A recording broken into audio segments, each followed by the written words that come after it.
I'm Laurie March, project manager and problem solver, and you're watching A Student's Perspective. Hi there, and thanks for tuning in to A Student's Perspective, the weekly series that connects students with designers, manufacturers, educators, industry professionals, and design media celebrities to hear their stories on just how they've gotten to where they are now. Through our conversations, we connect the past, present, and future of design to show just how much we can learn from each other to grow towards our fullest potential without prescribed limitations. Think of A Student's Perspective as a weekly design lecture series from the student's point of view. A Student's Perspective is a division of the nonprofit University Hall of Innovation, whose goals are to connect students with the design industry through design challenges and mentorship, and a collaboration with the Marywood University Interior Architecture Program in Scranton, Pennsylvania. All interviews can be found in their video format at www.astudentsperspective.tv. For more information or sponsorship inquiries, please contact University Hall of Innovation at gmail.com.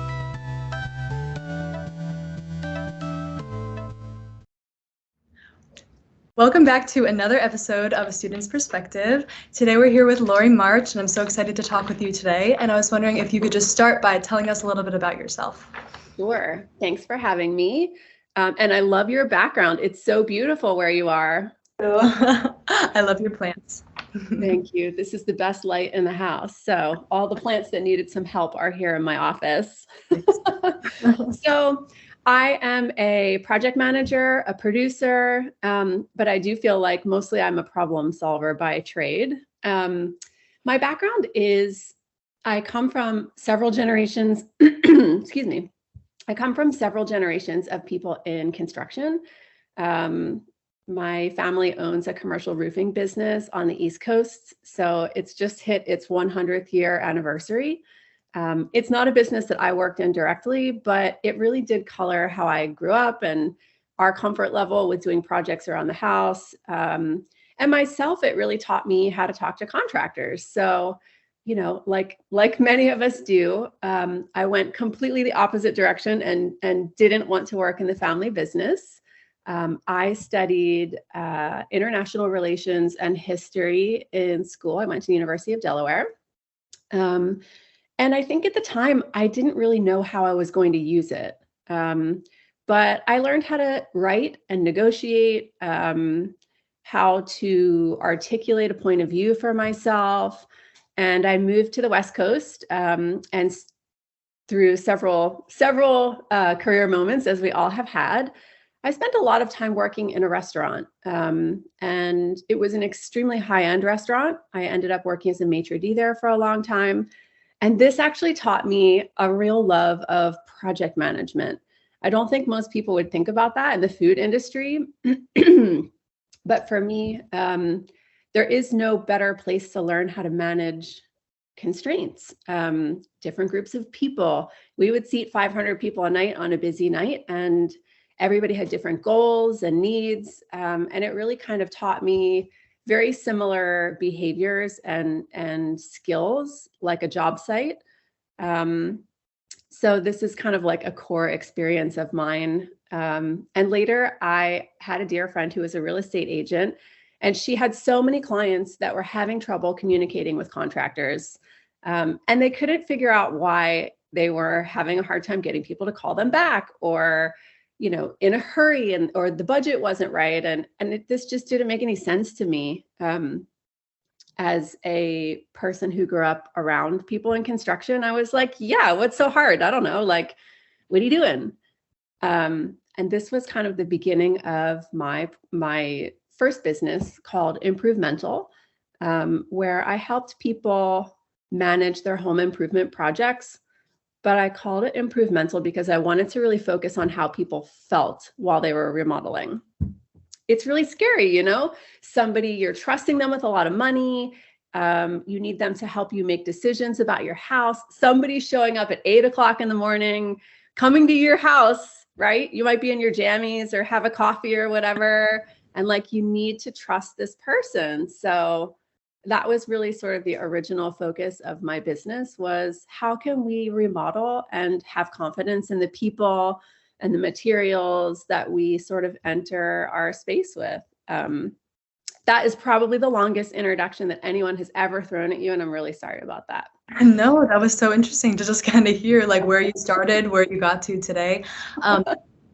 I think it's also really interesting how the skills you learn in the workplace, in a food industry, in a food environment, helped you in what you're doing now with project management. Because I think that's so important. Like those skills, I don't think people realize how much you learn about communication, dealing with people. Like it's so important. So I'm sure that experience helped you a lot. Yeah. And also conflict management, right? Like somebody was always mad about something, or people were in a hurry. So I learned how to communicate effectively. What kind of information somebody needed, because we were in a hotel. So we would have these huge like Oscar parties at our restaurant. So huge projects were happening.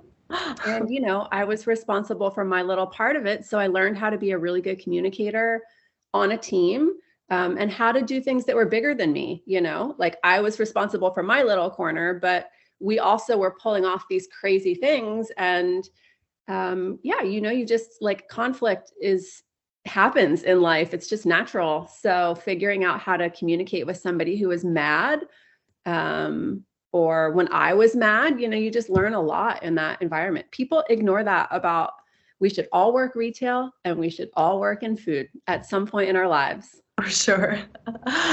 What do you think are some of the challenges that kind of expose you to, and maybe some advice you have for people to be better at solving conflict, I guess? Yeah. It's so funny. I'm currently taking improv classes and we're forming a troupe. And one of the biggest things that improv teaches you is how to listen. You think it's about being funny, and it's not. It's about listening. So I feel like one of the things I learned in restaurant is to let someone feel heard. If somebody is steaming mad, let them get it out, like I need to know how not to take it personally. So I learned how to just let someone say what they were feeling, and not to, in that moment, not to internalize it, like I would just let it all out. And at the end of it, I also learned to repeat it back to them. And so it would be like, I hate you. My table's not ready. It was supposed to be ready. You're an idiot.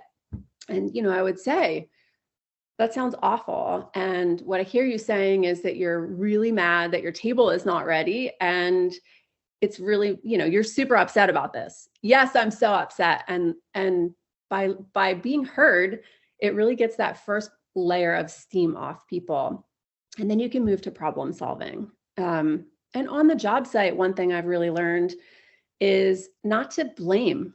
It's so like when I walk into a room and I know there's a problem, the first instinct is for everyone to start saying, like that little Spider-Man meme, it wasn't me, like who did it?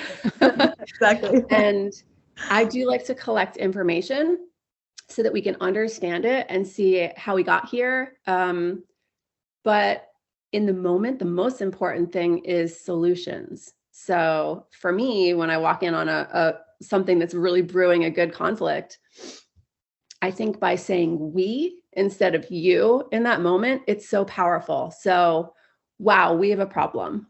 I can see how this is going to affect us. We are in this together. How can we solve this? And when people hear that you're not immediately blaming someone, then their thinking cap turns back on and their brain gets activated with solutions instead of, that thing we do where we start to like answer something in our head while the other person is talking. People are defending themselves in their head while, so like if you can turn that off so nobody feels like they have to defend themselves, then you get to the problems and solutions so much faster. So that has always worked really well for me. This is such a good point too. And just like that shift, that small shift in the language that you use is such an important thing. And I waitress back at home too. So I completely understand like the conflict that you have to deal with and how it goes kind of against your first instinct of It's like lashing out and being like, well, that you don't understand my perspective. Like all this stuff is going on. Like, because the first thing they teach us, like you said, is like the customer is always right. Reinforce what they're saying. Like that's your job. And like that goes against what you want to do. But in the end, it makes them feel heard. It overall is a better way to reach the solution. Yeah, I love that you already know that. I mean, that's like such an early life lesson. And the truth is, the customer isn't always right. And I think that makes it so hard. Yeah. So, you don't have to acknowledge rightness in that moment. And I think that comes back to the heart of it for me, is like, it's not about being right. It's about how do we move forward. So again, you're like, what I hear you saying is you're really mad about this. Did I get that right? And somebody feeling heard just takes that steam out of them. And then you can say, here's some solutions, I can get you a free drink, or, whatever will solve that problem. And I think that skill is really powerful when you're working on people's homes, when you're designing things, when you're working with subcontractors. I think that can be really useful. For sure, yeah. And now I want to, since you started mentioning the home design aspect of it, I was hoping you could talk a little bit about House Counselor and the work that you've done on that. So I think that's super interesting. Yeah. Okay. So when I was working as a project manager, I had the opportunity to pitch an HGTV executive. And I remember sitting there with a bunch of other interior designers, and I had just walked off the job site. I had to be back in time for an inspection. It was paint day, and I had made the mistake of like leaning against the wall. So I had a line of paint on my arm. Oh, no. And like dust in my hair. And everybody else really looked like a traditional interior designer. And so I thought maybe I was kind of in the wrong place, and I felt a little weird about it. But I did the pitch meeting anyway. And I was like, hi, I'm a project manager. And, I'm responsible for everything from like throw pillows to solar panels, closet design to, refinishing things and furniture. And I don't know if that's useful to you, HGTV, but that's what I do. And I had a great meeting, and I kind of thought I might hear from them, but I wasn't really sure. But they definitely were like, what's a project manager? I think for them, everyone was either a contractor or a designer, or, like the various subs. And I think that's partly why they called me back, because my work touched so many different parts of our industry, and I really loved taking pictures. And I think they really needed, this was sort of the beginning of social media. I am an old broad at this point, so I have been in social media for so long, like caveman taking pictures at this point. But it was earlier in social, and I think they really respected that I had so many photo assets that they could use for the website to talk about things and write blog posts. So they basically called me and were like, hey, we'd like to, maybe try doing a little video series together. And I think they were really inspired by the Improvemental idea, where I wanted to really focus on home improvement, but with an eye to our emotional state. And that's not just ours, that's the emotional state of our contractors too. We're all people. So everybody has good and bad days and wants and needs and goals. So it kind of kicked off just a really wonderful relationship. They had me under contract for several years straight, where I did a ton of work on camera, flew all across the country to so many of the different projects. But as a digital talent, my show was on the web, which confused so many people, confused my mom so badly. People ask me all the time, where do I go to watch it? And I'm like, that's what I was doing too. I'm like, where's the show? They're like, what? So partway through, I was really enjoying the process. I got media trained, learned how to be on camera and do all sorts of different things. But I found myself doing a lot of editing of the scripts and writing and sort of feeling like I was trying to make sure that the things that we were talking about really reflected how I saw the industry or the projects. And at one point, somebody was like, you write it. And I was like, great. And so I sort of threw my hat in the ring to start producing the content as well. And this was a little bit of a shift for me, because I'm not a camera person. That was not I didn't study video production, but I had a best friend she was a camera person, and her boyfriend was an editor. And together we were like, let's just try it. What do we have to lose? Like, let's just shoot this ourselves. And we were so skeleton and cute, like I duct taped a camera to the wall. We played with GoPros. We had so much fun. And I think for digital content, it really showed. And it was playful. And that's a big part of the work that we started doing with HGTV. So we still shot long episodes where we would do a makeover. So House Counselor is basically a series that does small makeovers in houses. It could be a rental. It could be something that is owned by someone. They're all really affordable. A lot of them contain smaller DIY projects like a wall treatment, making a table or creating something. But always too, it was really about sort of how does it make you feel and color, and really trying to make sure that the space was really helpful and logical for the people. So we're not really making any episodes anymore, but there's a ton of that content on the web. And about halfway through that process, they started integrating brands into our series. So they would be like, okay, now we have a sponsor. It's a countertop. So go find us a project that we can put in a countertop or flooring. And so, I really learned a lot about that process of how to incorporate a brand and a product into this person's story, like kind of early influencer stuff. And definitely, it just has changed. It changed my life. I still work in production. I still work in design and remodeling, but now I have all of those different skills to pull from. And so it kind of makes me a little bit more of like a Swiss Army knife than any other kind of. So amazing, like all the different hats you wear and everything that you can bring into that. It's awesome. What are some things you think help you have that emotional connection with a client when you're designing their home, or how can you better get to know them to really get that feel for what they're looking for? So I try to make my first meetings with clients long, because I want to get the feel for them. And we don't talk business at the beginning. I want to like sit together and hear and, be in their space, meet their kids, meet their pets, Partly I'm also really like looking around and processing what their space looks like. One of the most important questions is, what do you like about your space? And what do you dislike? Because I've seen a lot of designers walk into somebody's home and be like, oh my God, it all has to go, or like, oh my God, I see what you mean. The windows are terrible. And you don't know what, if you tell people before you listen, you have no idea. They might have liked the windows and you could totally offend them. And then you kind of break that trust before it even started. So sure, it goes like you were saying, listening and being together, and even the words they use, how do they describe things? Favorite colors, what are they wearing? Like all of these are little tiny pieces of information that can help tell you this person's stories and preferences. So I think a really good client relationship starts from being a good listener. For sure. Yeah, and I don't think a lot of people really know how to listen well. Like that's something a lot of people need to hear. And I think a lot of younger people feel like they need to prove their worth up front. And sometimes you don't have to go in and tell people you're smart. You're there for a reason. So you don't have to prove anything.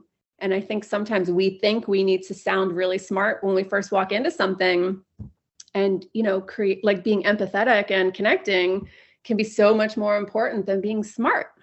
Exactly. And like how you said, like it's such a personal experience with the person, and it's very humbling to just kind of make yourself like level with them almost and just learn more about them that way. You're not like so high and mighty, like this totally.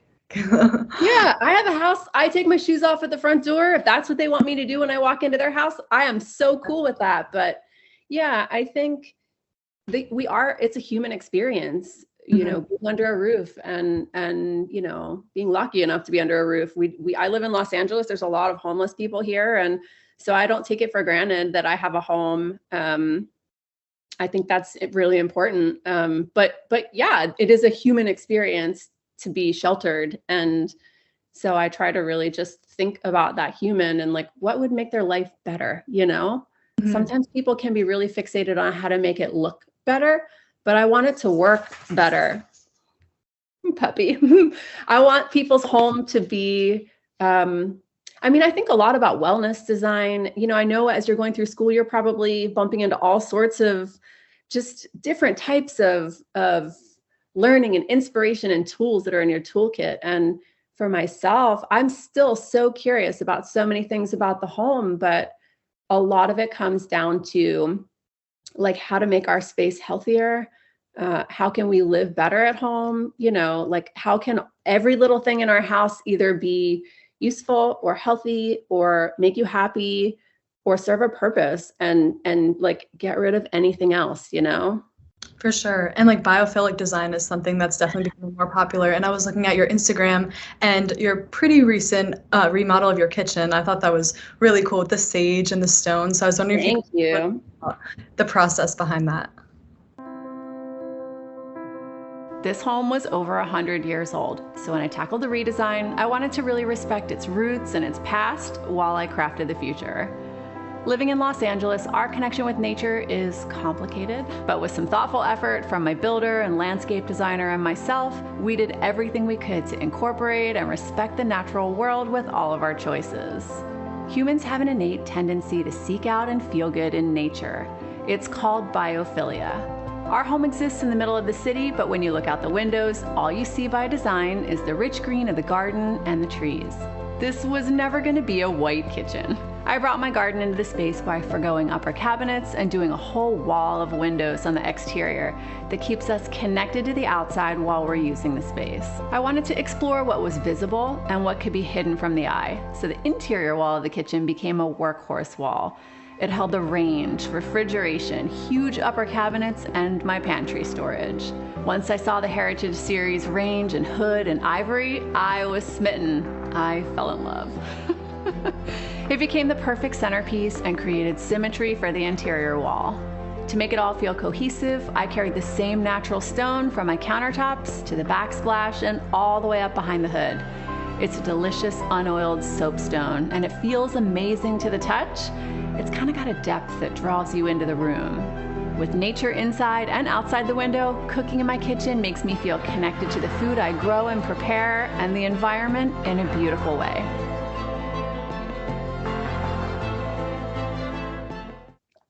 So my husband and I have lived in our house for, oh my gosh, a lot of years, 13 maybe?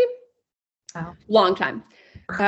But it was a 1927 Spanish style house, and it really needed some work. Although it was amazing and had so much character, that Spanish style home was so inspiring to me when I got here from Maryland. It was just a really different type of architecture. So we knew that the house needed some work. So I just dreamed about it and drew it and sketched it and really thought about like, how could I change this place for the better and still keep all the character? And so, like having done so many other people's spaces, finally being able to do my own was extremely powerful. So I did a bunch of different versions of it, but we really took our house down to the foundation and went up a story. We live right in the heart of the city, and we both work from home, so we needed a little bit more space for that. Sure. And it was a really long, fun process. I also partnered with a couple of really fun brands like Kohler and Bertazzoni, and just so many wonderful brands that had great products, really classic products for me. I'm just not into being trendy. This home lived for 100 years, and I wanted it to live for another 100 years. So I tried to imagine things that could sort of possibly not have to be redone. I know that's not always reality, but something that could sort of stand the test of, as possible. Yeah. So we did that through COVID. Unfortunately, that was it added several months to our timeline, which was frustrating. Hard to get materials too. Yeah, very challenging. We had a little bit of supply chain issues. I think we were kind of on the front end of that instead of the back end, which was very, very lucky for me. But yeah, it was really exciting to finally do my own house the way I have done other people's. And it's a real pleasure to wake up every day in what I built. That's awesome. Yeah, it must have been like kind of a weird feeling to not have a bunch of criteria to meet designing for yourself. I will tell you, as a person in the industry, it is way harder to do your own house because you know everything that's available. You know every style, every trend, everything. And narrowing it down can be really difficult. But I do tell my clients this too. If you're really stuck, you have to give the house a vote. So for me, whenever I just couldn't pick between different things, I really tried to say, okay, what is best for the home? Like what fits best here? What will make the most sense in this neighborhood, in this space, in this light? And when in doubt, call your mom. I sent my mom so many pictures and was like, I'm stuck between this and this. Like, what do I do? Just getting that fresh perspective. She teases me about it all the time. She actually just came out to visit, and it was really wonderful to see her walk around in the space and kind of like touch the materials. You know, she'd seen it in photos and had not been here to visit it since, you know, I had been texting her about it all. And it was so exciting to watch her experience the space. Definitely. And it's like pictures can't suffice. You have to be in it to really appreciate it. Yeah, absolutely. Yeah. And there's lots of sneaky little like nooks and crannies. And I planned where every little light switch is and really overthought certain details that, you know, if you weren't sitting in the breakfast nook and needed to plug something in, you wouldn't, you know, like, oh, it's right there. Or just realizing, you know, the like sneaky storage under my stairs. If you weren't here, you wouldn't see it or need it. So those kind of things make me so happy. I'm such a nerd. Love it.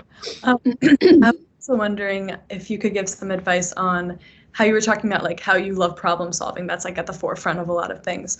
So how do you just even when you're designing your own home, for this example, like how do you approach those problems? Like how do you solve? Because I don't know, I feel like if I'm working on something, like you said, when you have so many options, like how do you narrow it down? I mean, obviously getting other people's opinions, but I was just wondering if you could shed a little bit of light on. Yeah, that's a really good question. I think one of the biggest skills I learned in college was how to research. And I think that makes a really powerful like layer for all of my decisions. So I just follow my nose. Lots and lots of research, lots of digging, you know, watching lots of things, reading, like my bookshelf is so stacked, so many books that I, you know, so much to learn. So for me, I really feel like I try to collect as much information as possible on the early stage of decision making, and then kind of filter through it and just say, you know, is this right for the project? Do we have access to it? Is it affordable? Does it make sense? Excuse me.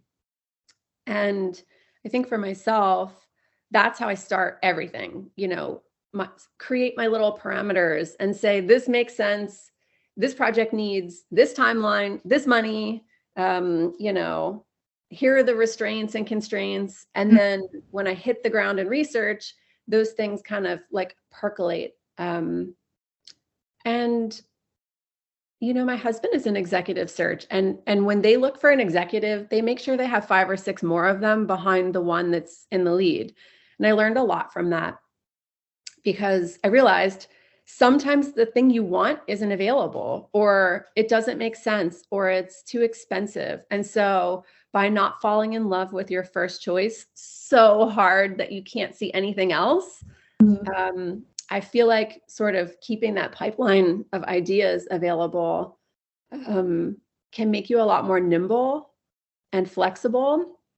And honestly, sometimes you really have to be, you know, something could go wrong or get lost, or I think flexibility and not being so locked into any one outcome can really help you solve a lot of problems. And keeping research and all communications, like I have communications and research from all of my projects backed up lots of different places. And it just really helps you later to be able to go back and say, this is how we got to this decision. This is what we looked at, this, you know, and then if something doesn't work, well, here's the other things you thought were also cool. And maybe you can find a solution in that list too. So I feel like that has really helped me a lot.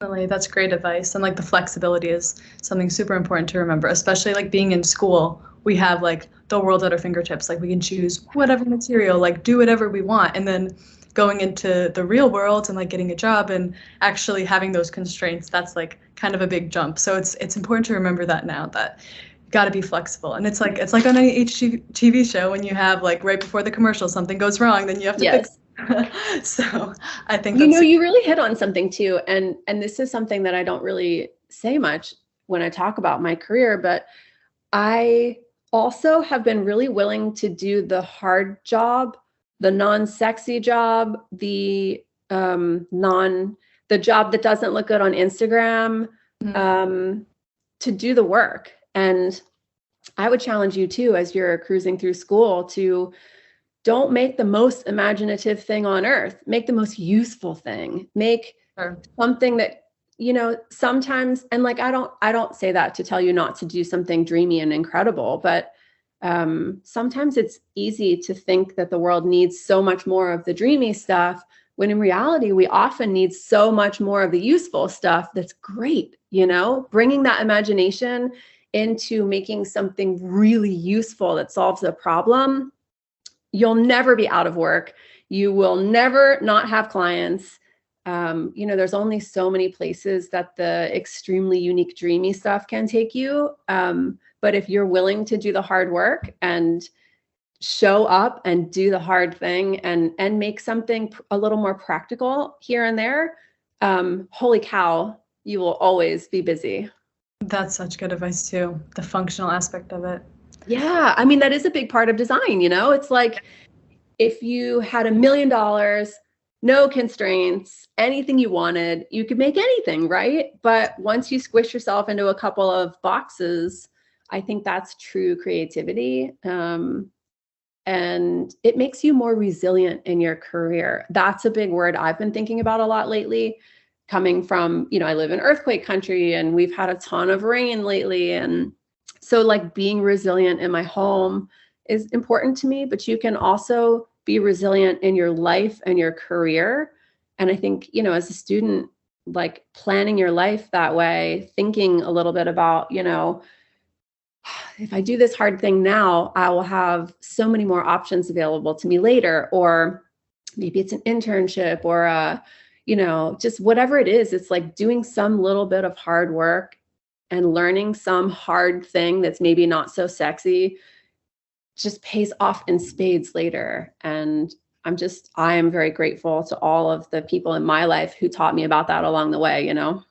For sure. Yeah. And that like is a starting point, like as you're saying, for something else to come. Like sometimes you have to do the grunt work first to set yourself up for success in the future.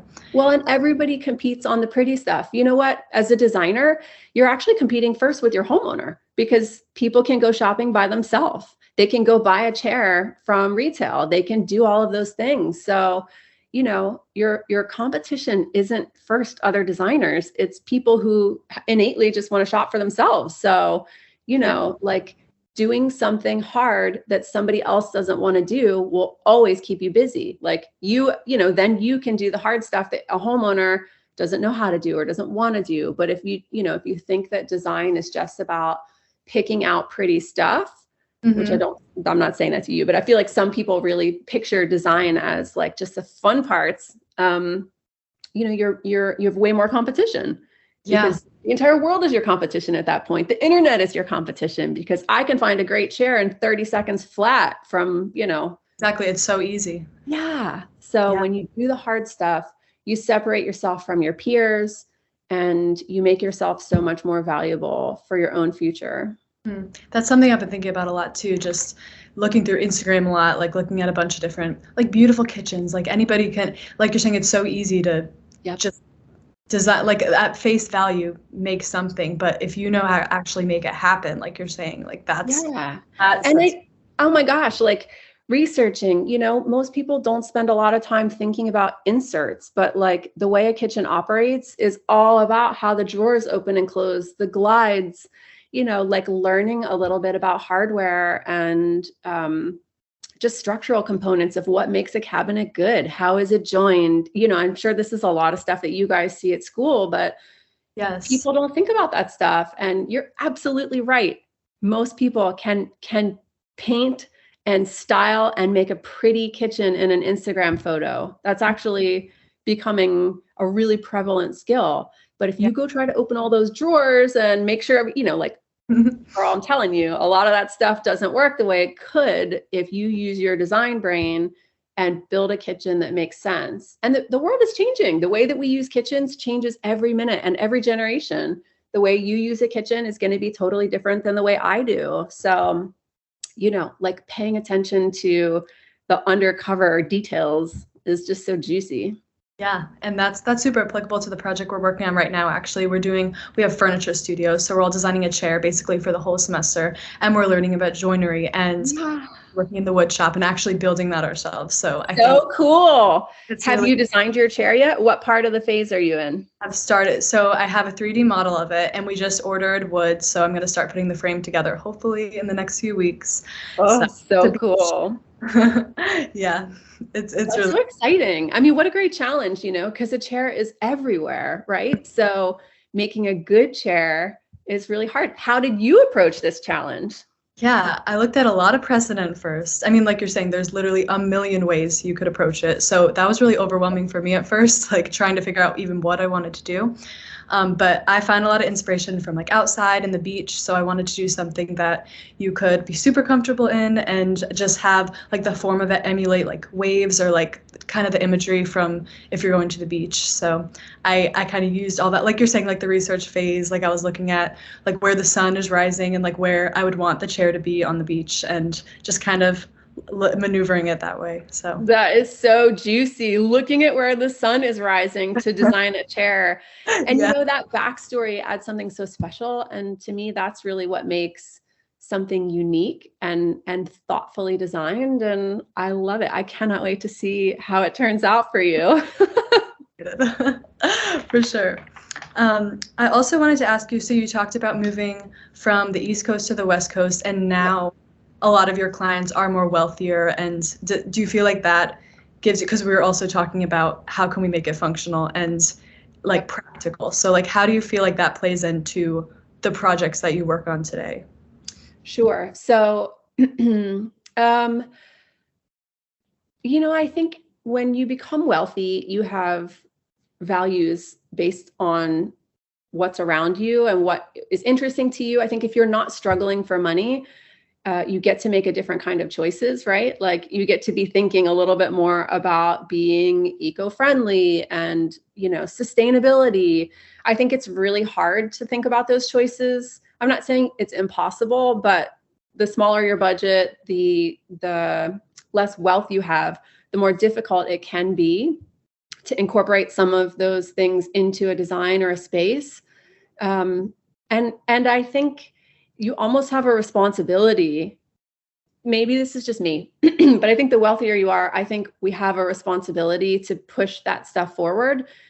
We only have one planet, and we make trash. I can't even fathom how quickly we are destroying this planet. And so to me, I think when you have the luxury of wealth, you have a responsibility to start to try to make choices, the highest efficiency HVAC systems, low VOC materials. That's not as much a responsibility. That's just good health for your family and for the space you're creating. Materials with longevity, for sure. We don't want to be ripping stuff out and doing it again. But I also think when you make those choices, you're also supporting a company that has done that initiative. You're supporting somebody who cares about, being FSC certified or, being on green lists, whatever, making products and materials that don't make people sick. And they've committed to that as a business. So to me, I think it's important to support that because I want to see more of that. So when I work with clients, sometimes they have like one or two ideas about that. But I think the more you explain those things and educate people about their options, then they're like, yeah, let's do that wherever we can. And you really just have to look at how much does it add cost-wise to the project and how much value does it add to the project or your life.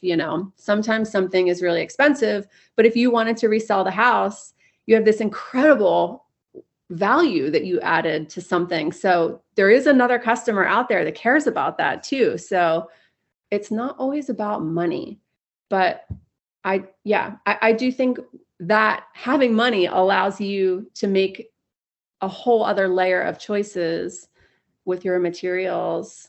The sky's kind of the limit.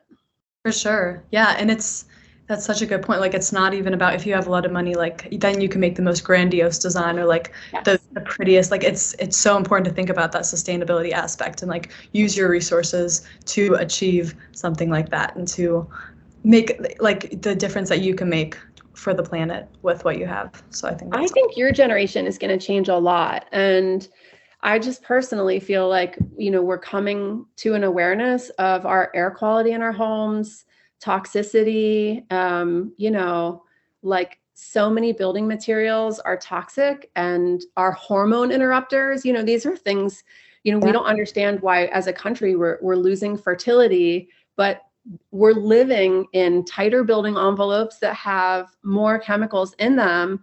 And we're even less aware of it. So, I personally think we're all moving toward, in the design community as a whole, really moving toward talking about actual wellness, not just like a spa bathroom. Not that anybody's mad at a spa bathroom, but like having a well home. Yes. There's new designations for how to learn how these materials interact and how to specify them. Mm-hmm. And just really thinking about, like, again, these companies that care and are working so hard to put out a product that is a little bit safer, healthier, For sure. I think all of that adds up. Yeah. And you're like, your designs are a good example of how you can make it look good too. Like it doesn't limit you necessarily using those materials. Yeah. And I think at the beginning it was very limited. And so some of the designs that came out of sort of green construction, it always felt like a very specific kind of look, because that's what the materials yielded at the beginning. And that's the kind of style that inspired the architects who had the richest clients who could afford the materials. So, sometimes green building gets a little bit of a like eye roll because people are like, well, I don't want it to be modern, or I don't like how that feels. I don't like that look. And that has completely changed in the last few years. I think there are healthier materials in every design style. And, I think having a good designer can really help you wade through that, but you can definitely build a healthy home that looks like a Parisian palace. You could build a healthy home that looks like a Japanese, anything. So I don't think we have to be limited anymore. The healthy materials can be found anywhere if you pay attention. For sure. This is such a good point. Yeah, well, I'm going to ask you a question that we ask everybody who comes on the podcast, and that is, if you could go back to school and tell your student self one piece of advice, what would you tell yourself? Yeah. I think that my personal path has been really hopscotchy. I've been so many different paths and places, and like, I won't say trust the process because that's kind of hokey, but I will say, like, I wish I had cared even less what other people thought, because every one of the steps in my life that looked like a detour to somebody else has been so powerful to me. And they're all things that made me stand out in moments where I was up against someone else for a job, or when I was, just they formed me, they have made me. So, if you have a weird detour, something feels like a clunk instead of a win, it's okay, because all of these things will teach you, and done right, you can just roll them up into a ball and they become a part of your story. So yeah, I think I would go back and tell myself to just care even less about what other people thought of my path. Definitely. Every step is important. Yeah. And just know your own self. Like, I know you're, going through school, you learn so much so fast, but you have a thread in the middle that is you, and you listen to your gut and you just have to follow it, because it'll take you crazy places, but I think you'll be really glad you listened to yourself and went on your own journey. Definitely. Yeah. That was so inspiring. Thank you so much. Thanks for having me. And I really enjoyed talking with you today. So for everybody listening, thank you so much for tuning in today, and be sure to like, comment, and share, and join us next week as the conversation continues from a student's perspective. We hope you liked this discussion with the design industry from a student's perspective. Please like, share, and comment, and stay tuned for more inspiring conversations to come.